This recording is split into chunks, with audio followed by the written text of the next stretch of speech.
Hi, welcome back to Velo News TV. I'm Neil Rogers. We're here at the finish of Stage 2 of the Tour of Missouri. I'm here with HealthNet Max's team director, Jeff Corbett. Jeff, interesting scenario today, kind of reminiscent somewhat of Tour de Georgia.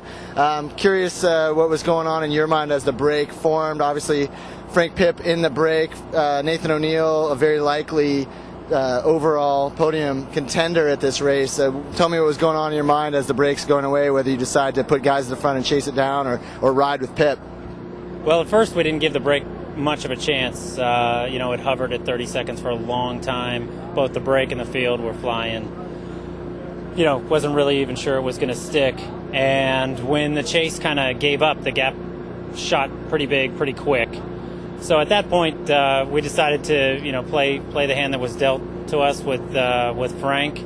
And although it might not have been the best breakaway for us, we certainly weren't going to chase down our own guy. There was other people who had the responsibility to chase, and none of those people were us. Yeah. Were you surprised a little bit that those teams kind of folded it in when they did? I mean, some of your guys were just saying that if they had scaled back the pace just a little bit but stayed at the front for another 15-20 minutes, they think they would have brought it back.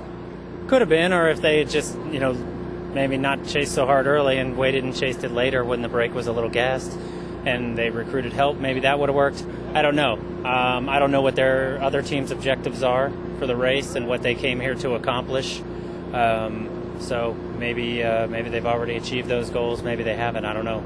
Is it perhaps a little disappointing? I mean, you come here with a guy like Nathan O'Neill, who's could pull off the win in the time trial tomorrow. It would have, a situation like this doesn't present itself. Is a likely podium finisher. What's the feeling within the team, with a guy like that who maybe isn't going to get a chance to, as it was in Georgia?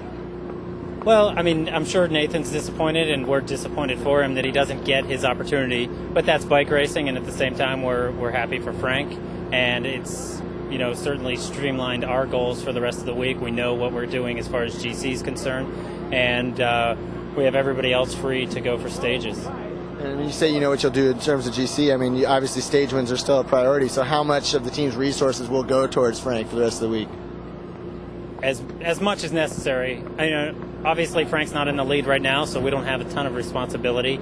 After the time trial, I doubt he'll be in the lead, but we'll see what we can play from there. There's plenty of breaks opportunities. There's plenty of time bonuses left.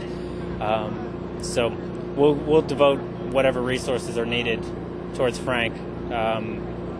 We'd like to have a good GC showing as well as a good stage result. So we'll give Frank whatever he needs. All right. Thanks, Jeff. Sure.